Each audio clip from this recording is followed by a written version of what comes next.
एक बड़ी खबर इस वक्त की हम आपको बता दें, पाकिस्तानी सेना और आईएसआई की बड़ी साजिश सामने आई है।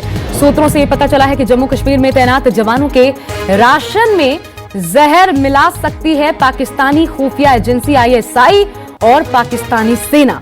बेहद खौफनाक खबर सामने आई है और एक बड़ी कारस्तानी, एक बड़ी साजिश रची जा रही है। सूत्रों के हवाले से बड़ी खबर हम आपको बता रहे हैं। खबर यह है कि जम्मू कश्मीर सरकार ने एक एडवाइजरी जारी की है क्योंकि पाकिस्तानी सेना और आईएसआई की बड़ी साजिश का खुलासा हुआ है।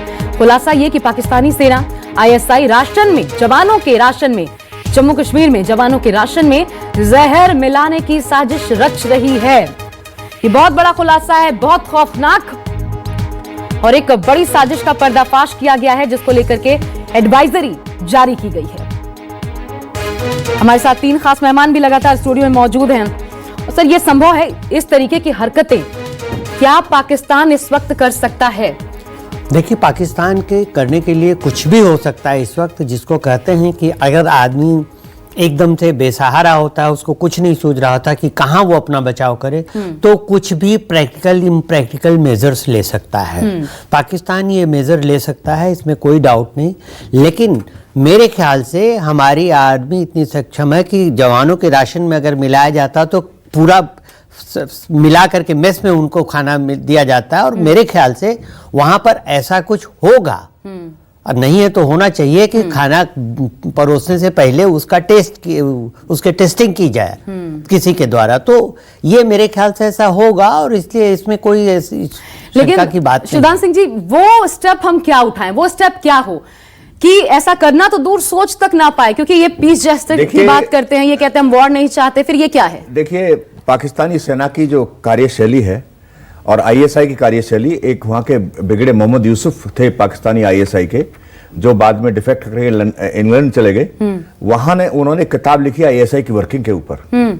तो उसमें डिटेल में उन्होंने एक्सप्लेन किया है कि आईएसआई क्या क्या कर सकती है। आईएसआई किसी भी लिमिट तक जा सकती है अपने दुश्मन देश में शक और शुबा पैदा करने के लिए, और ये उसको एक युद्ध का हिस्सा समझती है। यदि किसी जगह हम फियर पैदा कर दें, फियर ऑफ अननोन बोलते हैं जिसको हम, अनजाना भय पैदा कर दें, तो आधी वो अपनी उन्होंने अचीव कर ली है अपनी विक्ट्री। तो पाकिस्तानी आईएसआई इस काम को करने में कैपेबल है। पर मैं ये आपको बताना चाहता हूं कि भारतीय सेना के राशंस में हेराफेरी करना इतना आसानी नहीं है, क्योंकि हमारी जो आर्मी सर्विस कोर है वो प्रॉपर एक ऑथराइज सोर्स से राशन प्रोक्योर करती है, और उसको अपने सेफ हैंड्स में ही एक जगह से दूसरे के। लेकिन हमें सचेत रहना होगा, किसी भी निचले स्तर तक जा सकते हैं। अभी बड़ी खबर के साथ आती हूं सर, फिर मैं आपके पास आती हूं। एक और बड़ी खबर है, आतंक के खिलाफ भारत की ताबड़तोड़ कार्रवाई से जुड़ी खबर सामने आ रही है। जमात इस्लामी जेएनके को 5 साल के लिए प्रतिबंधित करने के बाद सरकार ने अब हर तरफ से उसकी कमर तोड़ना शुरू कर दिया है। आपको बता दें, अनलॉफुल एक्टिविटी प्रिवेंशन एक्ट के तहत जमात इस्लामी के 350 कार्यकर्ताओं को गिरफ्तार कर लिया गया है। राज्यपाल सत्यपाल मलिक को केंद्र सरकार ने इस संगठन से फंड और संपत्तियों को सीज करने के लिए कह दिया है। श्रीनगर, दक्षिण और उत्तर कश्मीर में बड़ी कार्रवाई करते हुए सरकार ने इस संगठन की कई संपत्तियों को जब्त किया है। अब मेरा सवाल अग्रवाल साहब आपसे, और उससे पहले मैं आसिफ सोहाब का रुख कर लेती हूं, मेरे साथ मेरे सहयोगी बने हुए हैं। आसिफ, बहुत बड़ी कार्रवाई है, कैसे अंजाम दिया जा रहा है इसे?